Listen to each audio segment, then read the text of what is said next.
السلام علیکم ورحمۃ اللہ وبرکاتہ۔ عزیز طلباء، آج ہم لوگ کتاب التوحید میں باب الخوف من الشرک اس باب کو پڑھیں گے۔ باب الخوف من الشرک، شرک سے ڈرنے کا بیان۔ باب الخوف من الشرک، شرک سے ڈرنے کا بیان، یعنی اس باب میں ہمیں یہ بتلایا جائے گا کہ انبیاء کرام علیہ السلام اور صحابہ کرام رضی اللہ عنہم اور اسی طرح سے سلف صالحین رحمہم اللہ، یہ سارے لوگ شرک سے ڈرتے تھے، لہذا ہمیں بھی شرک سے ڈرنا چاہیے۔ سب سے پہلے ہم لوگ یہ جان لیتے ہیں کہ شرک کسے کہتے ہیں، شرک کا لغوی اور اصطلاحی معنی کیا ہوتا ہے۔ سب سے پہلے ہم لوگ یہ جانیں گے شرک کا لغوی معنی کیا ہوتا ہے۔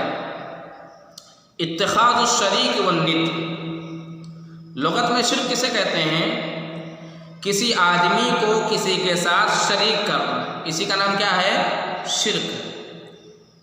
شرک کی اصطلاحی تعریف کیا ہے؟ اصطلاح میں شرک کسے کہتے ہیں؟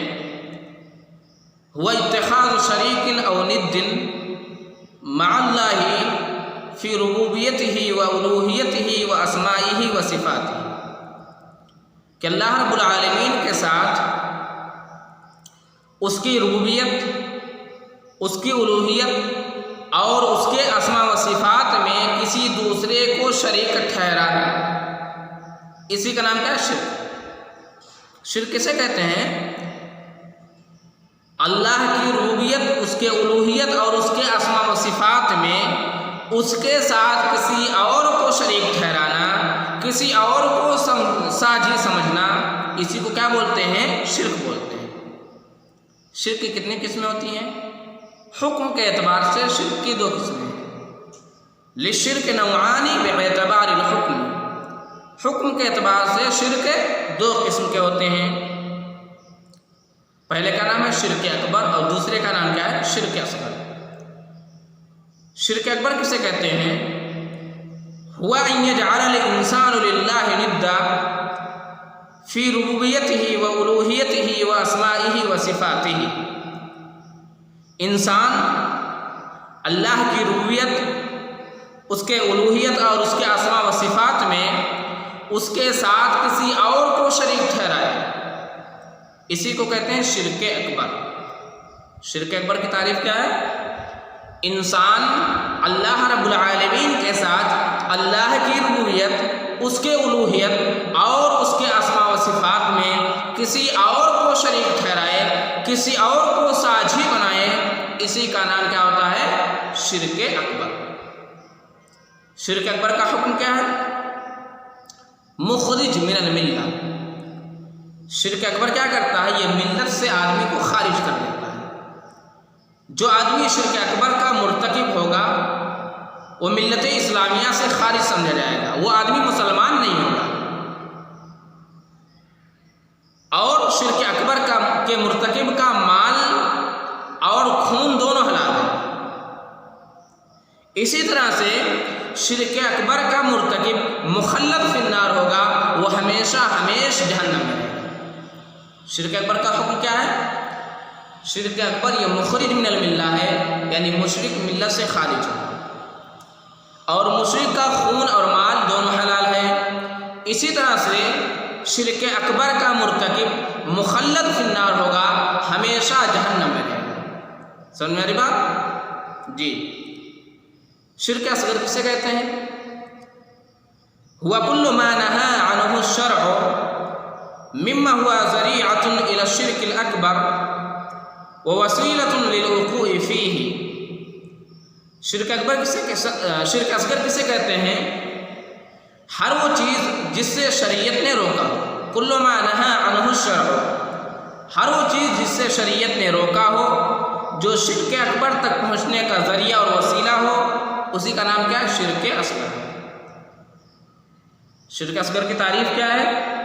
ہر وہ چیز جس سے شریعت نے روکا ہو، منع کیا ہو، اور وہ شرک اکبر تک پہنچنے کا ذریعہ ہو، شرک اکبر تک پہنچنے کا وسیلہ ہو، اسے کیا بولیں گے؟ شرک اصغر بولیں گے۔ شرک اصغر کا حکم کیا ہے؟ محرم و اکبر الکبائر بعد الشرک الاکبر لکنہ لا یخرج من ارتکبہ من ملت الاسلام۔ شرک اصغر کا حکم کیا ہے کہ شرک اصغر یہ حرام ہے، اور اسی طرح سے یہ شرک اکبر کے بعد سب سے بڑا گناہ ہے، لیکن شرک اصغر کا مرتکب ملت سے خارج نہیں ہوگا بلکہ وہ مسلمان رہے گا۔ سمجھ میں آ رہی بات؟ تو شرک اصغر کا حکم کیا؟ حرام ہے، شرک اکبر کے بعد سب سے بڑا گناہ ہے، اسی طرح سے شرک اکبر کا مرتکب ملت سے خارج نہیں ہوتا ہے۔ بات سمجھ میں آ رہی ہے؟ تو ہم لوگوں نے شرک کا لغوی اور اصطلاحی معنی جانا، اسی طرح سے شرک کی دو قسمیں ہوتی ہیں، شرک اکبر، شرک اصغر، ان کی تعریف کو بھی جانا، اور اسی طرح سے ان کا کیا حکم ہے یہ بھی ہم لوگوں نے جانا۔ آئیے کتاب دیکھ لیجئے، وقول اللہ عز وجل، اور اللہ رب العالمین کا فرمان ہے، ان اللہ لا یغفر ان یشرک بہ ویغفر ما دون ذلک لمن یشاء۔ بے شک اللہ رب العالمین لا یغفر، بخشتا نہیں ہے، معاف نہیں کرے گا، ان یشرک بہ، یہ کہ اس کے ساتھ شرک کیا جائے۔ بے شک اللہ رب العالمین اپنے ساتھ شرک کرنے کو معاف نہیں فرمائے گا۔ وَيَغْفِرُ مَا دُونَ ذَلِكَ لِمَن يَشَاءُ، اور اس کے علاوہ جسے چاہے گا معاف کر دے گا۔ تو اس آیت کریمہ میں اللہ رب العالمین نے یہ بیان فرمایا ہے کہ جو آدمی شرک کا مرتکب ہوگا اللہ رب العالمین اس کی بخشش نہیں کرے گا۔ اسی طرح سے جو آدمی شرک سے جو چھوٹے چھوٹے گناہ ہیں، یعنی گناہ کبیرہ یا گناہ صغیرہ ہو گئے، ان کو اللہ رب العالمین معاف بھی کر سکتا ہے، یہ اس آیت کریمہ سے پتہ چل رہا ہے۔ سوال یہ پیدا ہوتا ہے کہ اس آیت کریمہ میں شرک سے کیا مراد ہے؟ یعنی جس شرک کو اللہ رب العالمین معاف نہیں کرے گا، کیا اس شرک سے مراد شرک اصغر اور شرک اکبر دونوں ہیں، یا صرف شرک اصغر ہے، اکبر ہے؟ بعض علماء کرام کا کہنا یہ ہے کہ یہاں شرک عام ہے، یعنی اس سے مراد شرک اصغر اور شرک اکبر دونوں ہیں۔ یعنی آدمی اگر شرک اکبر یا شرک اصغر ان دونوں میں سے کسی کا بھی ارتکاب کرتا ہے، ان دونوں میں سے کسی کا بھی مرتکب ہوتا ہے، اللہ رب العالمین ایسے آدمی کی بخشش نہیں فرمائے گا۔ بات سمجھ میں آ رہی ہے؟ اسی طرح سے علامہ ابن تیمیہ رحمہ اللہ اس بارے میں ان کا دو قول ہے، دو طرح کی باتیں انہوں نے اس مسئلے میں کہی ہے۔ پہلا قول یہ ہے کہ یہاں شرک سے مراد شرک اکبر اور شرک اصغر دونوں ہیں، یعنی شرک اکبر اور شرک اصغر دونوں کے مرتکب کو اللہ رب العالمین بخشے گا نہیں، معاف نہیں فرمائے گا۔ امام ابن تیمیہ رحمہ اللہ علیہ کہتے ہیں کہ شرک کو اللہ معاف نہیں کرے گا چاہے وہ شرک اصغر ہی کیوں نہ ہو، یعنی اس میں شرک اصغر بھی شامل ہے شرک اکبر کے ساتھ ساتھ۔ اسی طرح سے شیخ الاسلام ابن تیمیہ رحمہ اللہ کا دوسرا قول یہ ہے کہ وہ شرک جسے اللہ رب العالمین معاف نہیں فرمائے گا وہ شرک اکبر ہے، یعنی اس شرک سے مراد شرک اکبر ہے۔ بہرحال ہمیں مطلق طور پر شرک سے بچنا چاہیے، ہمیں مطلقاً شرک سے بچنے کی کوشش کرنی چاہیے۔ شرک سے بچنا ہمارے لیے ضروری ہے، کیونکہ اس آیت کریمہ میں عموم ہے، اور اس میں اس بات کا بھی احتمال ہے کہ اس سے مراد شرک اصغر، ہمیں بالکلیہ طور پہ کلی طور پہ ہمیں شرک سے بچنا چاہیے۔ حافظ ابن کثیر رحمہ اللہ اس آیت کریمہ کی تفسیر کرتے ہوئے لکھتے ہیں کہ اللہ رب العالمین نے اس آیت کریمہ سے ہمیں اطلاع دی ہے، ہمیں بتلایا ہے کہ جو آدمی اللہ سے شرک کی حالت میں ملاقات کرے گا، جو آدمی اللہ سے شرک کی حالت میں ملے گا، اللہ رب العالمین ایسے آدمی کی مغفرت نہیں کرے گا، ایسے آدمی کی بخشش نہیں کرے گا۔ اس سے وہ آدمی مراد ہے جس نے توبہ نہ کی ہو، لیکن اگر کسی آدمی نے دنیا میں شرک سے توبہ کر لیا ہے، شرک سے وہ بچ رہا ہے، وہ باز آ گیا ہے، تو ایسے آدمی کے اللہ رب العالمین بخشش کرے گا، ایسے آدمی کو اللہ رب العالمین معاف کر دے گا۔ کس کو اللہ رب العالمین معاف نہیں کرے گا؟ جو کل قیامت کے دن اللہ رب العالمین سے شرک کی حالت میں ملاقات کی ہوگی، یعنی شرک سے توبہ نہیں کیا ہوگا، مشرک ہی ہوگا اور اسی حالت میں وہ اللہ سے ملا ہوگا، تو اللہ رب العالمین ایسے مشرک کے شرک کو معاف نہیں فرمائے گا۔ سمجھ میں آ رہی بات؟ آگے دیکھیے وَيَغْفِرُ مَا دُونَ ذَلِكَ لِمَن يَشَاءُ، اس کے علاوہ جسے بھی چاہے گا معاف کر دے گا۔ یعنی شرک سے جو چھوٹے گناہ ہیں، یعنی گناہ کبیرہ یا گناہ صغیرہ وغیرہ، یہ سب اللہ کی مشیت پر موقوف ہے۔ اگر اللہ رب العالمین چاہے تو معاف کر دے، اگر چاہے تو نہ معاف کرے۔ سمجھ میں آ رہی بات؟ اب سوال یہ پیدا ہوتا ہے کہ اللہ رب العالمین شرک کو کیوں نہیں معاف کرے گا؟ اس کی وجہ کیا ہے؟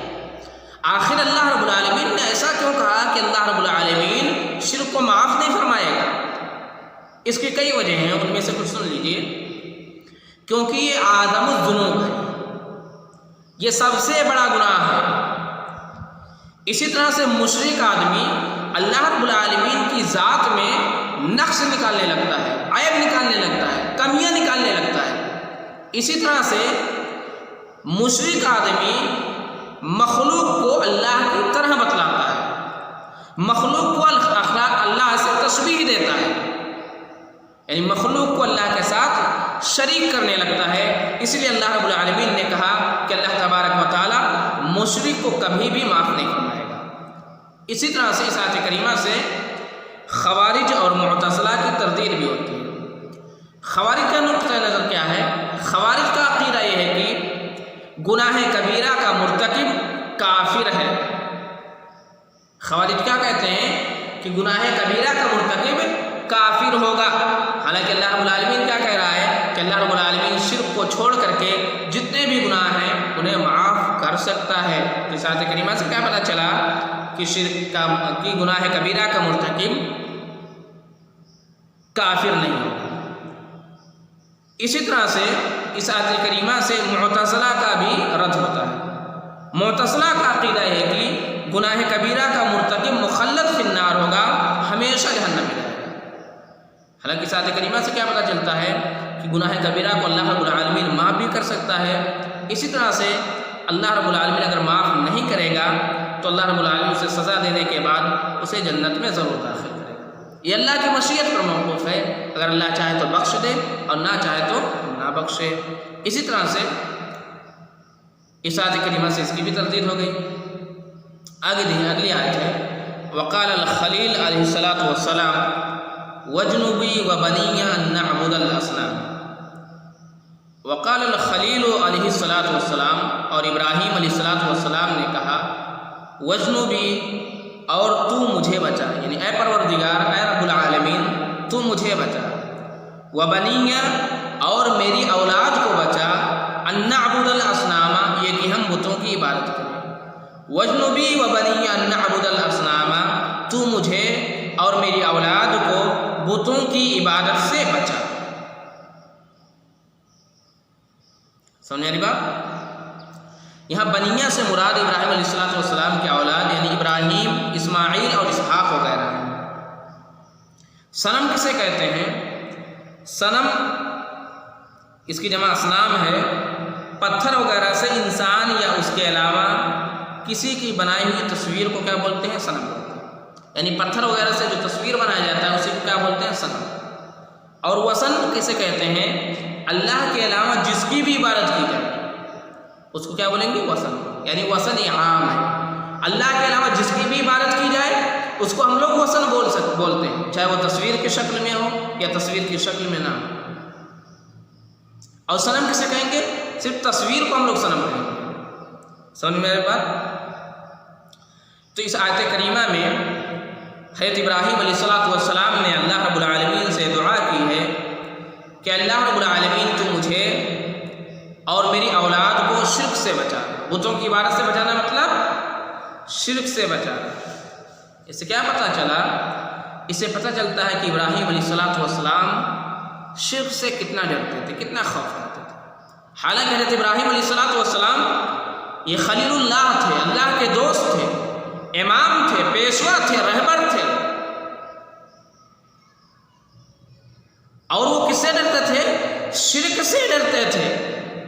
تو ہمیں بھی اس سے یہ سبق ملتا ہے کہ ہم لوگ بھی کیا کریں؟ شرک سے ڈریں، شرک سے بچیں، اس سے خوف کھائیں، کیونکہ جب حضرت ابراہیم علیہ السلام خلیل اللہ ہونے کے باوجود، امام ہونے کے باوجود شرک سے ڈر سکتے ہیں، تو ہماری ان کے سامنے کیا اوقات ہے؟ ہمیں تو بدل دیا اولا شرک سے ڈرنا چاہیے، خوف کھانا چاہیے۔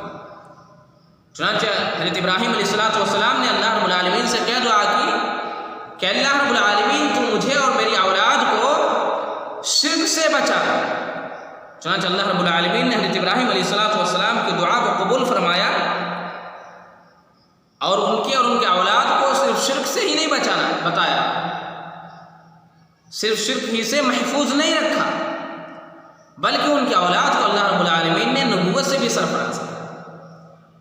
تو اس آیت کریمہ سے کیا پتہ چلتا ہے کہ حضرت ابراہیم علیہ السلام شرک سے ڈرتے تھے، لہذا ہمیں بھی کیا کرنا چاہیے؟ شرک سے ڈرنا چاہیے، خوف کرنا چاہیے۔